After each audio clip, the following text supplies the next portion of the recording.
Halo semua, salam sejahtera Malaysia. Kembali lagi bersama di dalam admin channel Pels Lifestyle. Terima kasih kerana terus setia dan bersama di dalam channel ini. Terima kasih kerana setia untuk menerima satu lagi isu yang panas, satu lagi berita yang hangat.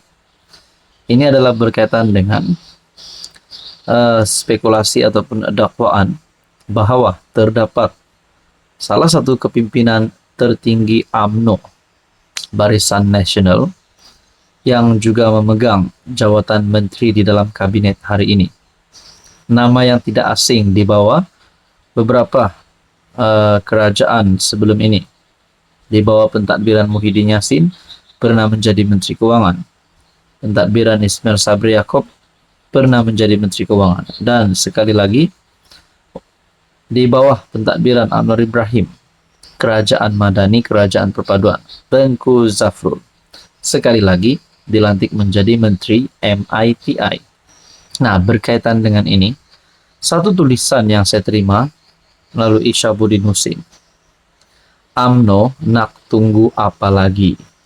Mana tahu ini laluan untuk Zahid Hamidi jadi PM11 dan PMX menjadi ex-PM. Presiden PKR Anwar Ibrahim secara terbuka mengesahkan terdapat perbincangan awal berhubung penyertaan Zafrul ke dalam parti berkenaan. Sebagaimana diheboh-hebohkan 2-3 hari kebelakangan ini. PM berkata, PKR bersikap terbuka terhadap penyertaan mana-mana individu termasuk Tengku Zafrul ke dalam parti itu asalkan individu berkenaan boleh menyumbang kepada parti. Sekarang ada perbincangan awal dan sedang dalam perbincangan.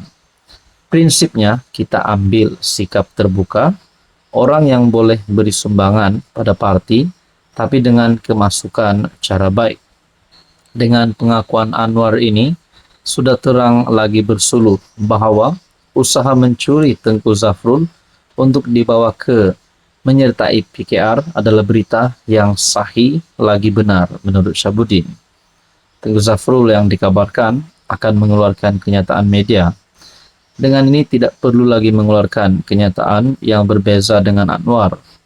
Elok beliau mengaku saja beliau ada rundingan sulit dengan PKR atau dalam erti kata lain, kesetiaannya kini bukan lagi bersama UMNO. Dengan pengakuan tulus ikhlas Anwar, bererti bukan saja budaya lompat parti dibenarkan di bawah kerajaan Madani, di sebalik pengurusi PH itu sendiri memperjuangkan akta anti lompat parti, malah sekarang perbuatan mencuri ahli rakan sendiri juga seolah-olah mahu dibudayakan. Tindakan mencuri ahli UMNO yaitu parti yang sebelum ini berjasa kerana memungkinkan Anwar berjaya menjadi PM, tidak lain ialah bagi tujuan melemahkan UMNO itu sendiri dalam PRU 16, sekaligus menjadikan PKR kelihatan lebih kuat. Demikian itu, selepas Tengku Zafrul berjaya dicuri, tidak mustahil 3-4 siri pencurian pemimpin UMNO yang lain akan menyusul selepas ini. Maka itu UMNO sekarang ini tidak perlu lagi merintih, meluahkan rasa kesal dan kecewa dengan apa yang dilakukan Anwar. Sebaiknya oleh kerana Tengku Zafrul pun ternampak tiada lagi kesetiaan kepada UMNO, biarlah dilepaskan saja beliau bersama PKR. Dalam hal ini UMNO harus terus sedar bahawa Zafrul dibawa menyertai kabinet ketika era Muhyiddin menjadi PM. Ketika itu beliau ada menyebut dirinya bukanlah ahli kepada mana-mana parti. Kemudian apabila Ismail Sabri menjadi PM, kecondongannya mulai kepada UMNO sehingga timbul pula berita beliau kini kononnya sudah menjadi ahli UMNO sejak 1990-an. Dengan itu beliau kemudian diberi ruang bertanding atas tiket BN di Kuala Selangor tapi tewas kepada calon amanah. Tengku Zafrul seterusnya dipilih sebagai Ketua UMNO bahagian Kota Raja serta AMT pada pemilihan 2023 yang lalu. Andai kata ketika PRU 15 Muhyiddin jadi PM, adalah diyakini Zafrul akan memilih Bersatu sebagai wadah perjuangannya. Dan barangkali bertanding juga atas tiket PN pada PRU 15. Tetapi seiring dengan melepaskan Zafrul, afdal juga untuk UMNO memberi sedikit pengajaran kepada Anwar, yaitu segera bermufarakah atau keluar daripada kerajaan Madani. Nak tunggu apa lagi? Takkan UMNO boleh memaafkan dikhianati sebegini rupa. Mana tahu dengan tindakan UMNO keluar kerajaan akan segera pula membuka jalan untuk Zahid menjadi PM11 dan PMX serta merta bertukar menjadi ex-PM. Tawaran kepada Zahid Hamidi juga dikabarkan sudah ada sebelum ini. Kadang-kadang kerja Tuhan berlaku di luar pemikiran terhadap manusia menjangkaunya. Menurut Syahbudin pada 15 Desember. Saudara-saudara, Anda rasa apa yang akan berlaku? Silakan komen di bawah. Salam sejahtera Malaysia, saudara-saudara yang saya amat hormati, tuan-tuan dan puan-puan.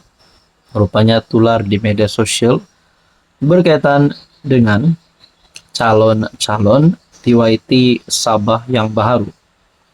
Saudara-saudara, beberapa nama telah diumumkan. Bahkan di dalam channel ini, saya ada membuat survei ataupun satu undian melalui community channel ini.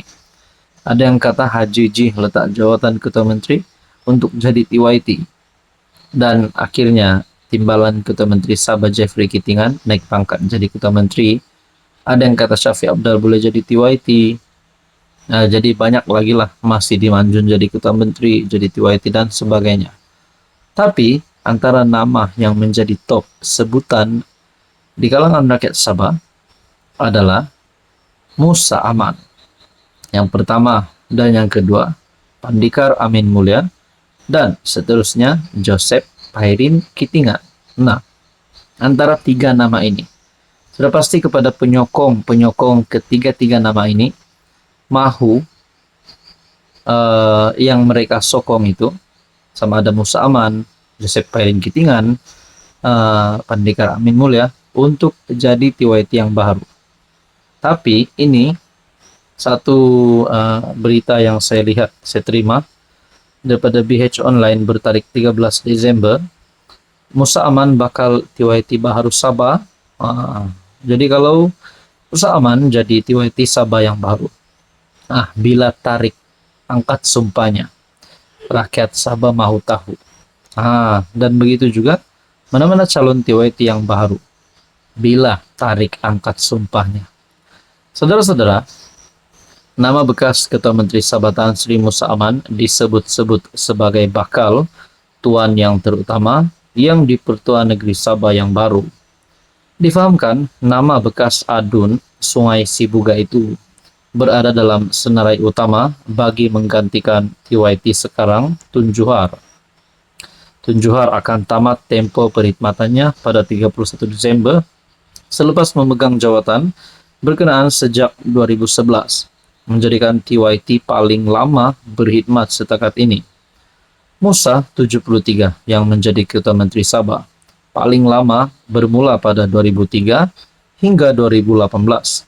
Dikatakan bakal mengangkat sumpah jawatan di hadapan yang di Pertuan Agong di Istana Negara pada 17 Desember. Berita mengenai perkara itu mula tersebar di media sosial sejak yang menyebut istiadat pengurniaan surat cara pelantikan kepada TYT yang di Pertuan Negeri Sabah pada 17 Desember 2024, 9.30 pagi hingga 11 pagi di Singgasana Kecil Istana Negara. Sebelum ini, Ketua Menteri Sabah, Datuk Seri Haji Jinor, berkata, kerajaan negeri akan mengemukakan senarai nama TYT baru untuk dipertimbangkan oleh yang di Pertuan Agong. Berikutan tempoh perkhidmatan Tun Juhar sekarang dijadwal tamat pada 31 Desember. Agong akan memilih TYT yang baru. TYT yang baru akan angkat sumpah. Persoalannya, adakah sudah dipastikan TYT yang baru itu adalah Musa Aman? Apa komen Anda?